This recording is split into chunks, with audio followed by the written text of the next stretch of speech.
This is some vintage footage recovered from VHS. This is an Eyewitness News special report. The implosion of the Soreno Hotel. Good morning, I'm Kim Keeler. We're sorry to interrupt your program, but believe me, we have something better. St. Petersburg Soreno Hotel goes out with a bang today. The historic structure is being demolished to make way for downtown redevelopment. But even though it will become a thing of the past, it will live on in film. Eyewitness News reporter Steve Nichols is live in downtown St. Petersburg awaiting the implosion. Steve, what's the word right now? Kim, in a very short while here, we should be seeing a well-orchestrated act in front of us involving both actors and a couple of different sets of demolition. The main event, of course, is the implosion, and an implosion is different from an explosion because the debris of this building will fall in as opposed to falling out. That is because there are a couple of 100 pounds of dynamite scattered all the way through the building. We showed you this morning how a few ounces here, a few ounces there are in the columns on several of the floors, and the idea is just to make those columns crumble and everything to fall in the middle. However, the makers of Lethal Weapon 3 are also here for this event. They'll be providing the fireworks, black powder, and gasoline that will provide a lot of fire and probably a pretty big bang. Now, right before that happens, there are extras who are in front, and there's a stunt car off to the side. What we expect to see, all pretty much at the same time, is the stunt car will drive up, the building will start to blow, the spectators will run back, and the stunt car will drive across Straub Park. I think Straub Park, maybe back up that street, but I was told Straub Park. Anyway, it should be pretty exciting, and it's going to be coming up here very shortly. We have a variety of cameras. It's all set, all around, to show you this from several different angles. This is the one that we have over by the fountain, which will probably show you the crowd running forward. We also expect to see the most flame from this shot, flames going from the roof and from the windows. Tom Stebbins is showing the side of the building from the garage, and here from the South Core garage over on Central Avenue, here you'll probably see the building crumble. We expect to get a very good shot of that also from the back, where we have a camera mounted up in a skyscraper. And this is the camera that we have, I believe, inside that'll show some of the pillars actually being blasted away. We put a camera so that you can see the blankets. You might see some debris penetrate the chain link and the blankets that have been wrapped around the columns. We still have not heard another siren. There was supposed to be a 10-minute warning, and then a 2-minute warning, and then a 15-second warning. Just right before we went on the air, we heard the 2-minute warning. There was no 10-minute warning, so at this point, we're just waiting. We don't know if we'll be able to hear the countdown from back here either. So a lot of this is just waiting and watching, but we believe we are within 2 minutes. Everything has to go just so. So once they've started the countdown, their internal countdown, we pretty much have to stick to the program. Steve, you've got a real good-sized crowd out there, it looks like. Yes, in fact, we're wondering how many people there really are, because there are some places to see it, like down the street. You have to be a block away. Right here, there are several hundred people, maybe 1,000. Yep, another siren, Kim.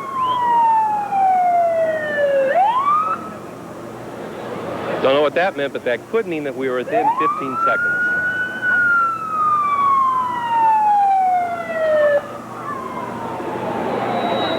If you would read that to be 2 5-second sirens, that would be a 1-minute warning.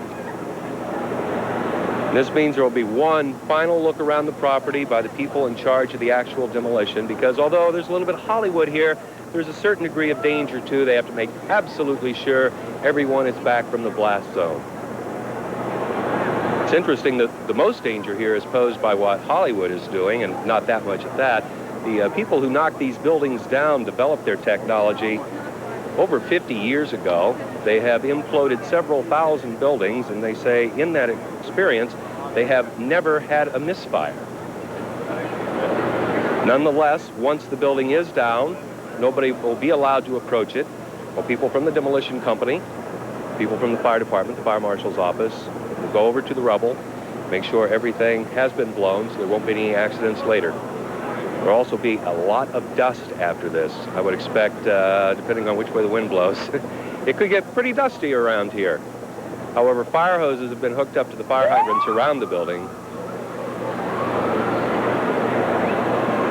and they will immediately begin spraying the debris.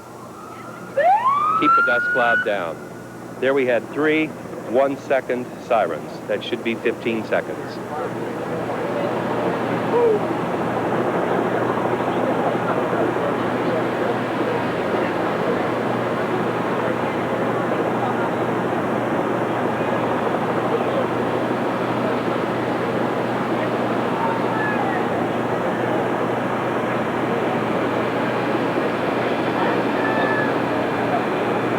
There's the action. There are the actors running. There's the stunt car off to the side.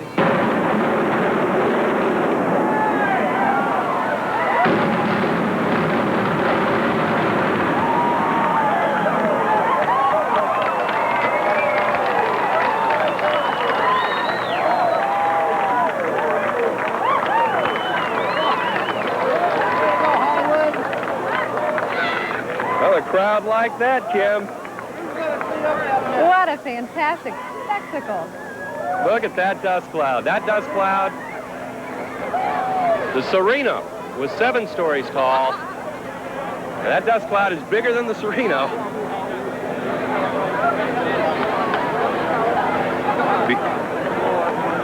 Let's look at that again in slow motion.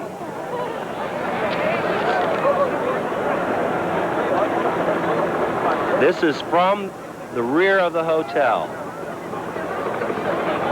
From our offices in the South Trust Bank building. You can see the very controlled demolition.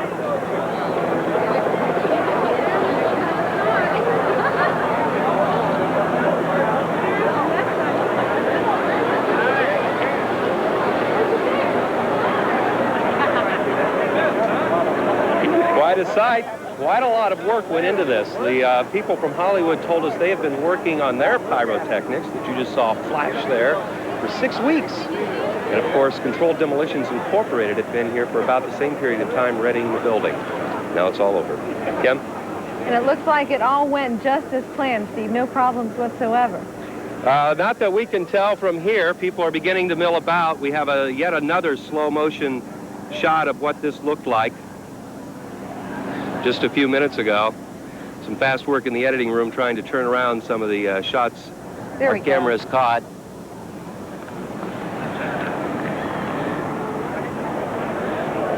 Pretty amazing sight. Yes, it is. Amazing that they can do this. What will happen next, as I mentioned, they're going to try to knock that dust cloud down. The fire hoses should be getting to work, and there should be an inspection going on even as we speak. It's very doubtful, though, that there are any explosives left in the building at this point. Oh, I understand our camera is still working behind the building, the one that we had. Let me look at the screen here if I could. I know I wasn't supposed to drop out of the box there, but we should actually be able to see what it looked like when the explosives went off. Mostly dust at the moment. Later on tonight, we're going to pull all the videotape from all of our cameras, and I believe we had 6 here today, string it all together and bring it to you again tonight on the news. Kim? And that'll be something to see. Steve, when are they going to start cleaning up the big mess? Right now. That starts almost immediately, and that is a big mess. Yeah, they just knocked down a 7-story building covering over half a square block.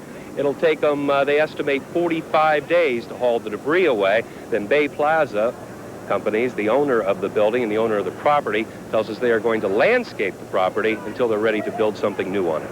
Now, for those who didn't hear our discussion earlier, the actual stars of the show, Mel and Danny, weren't there for the explosion or the implosion, were they? Those were stuntmen. We were told that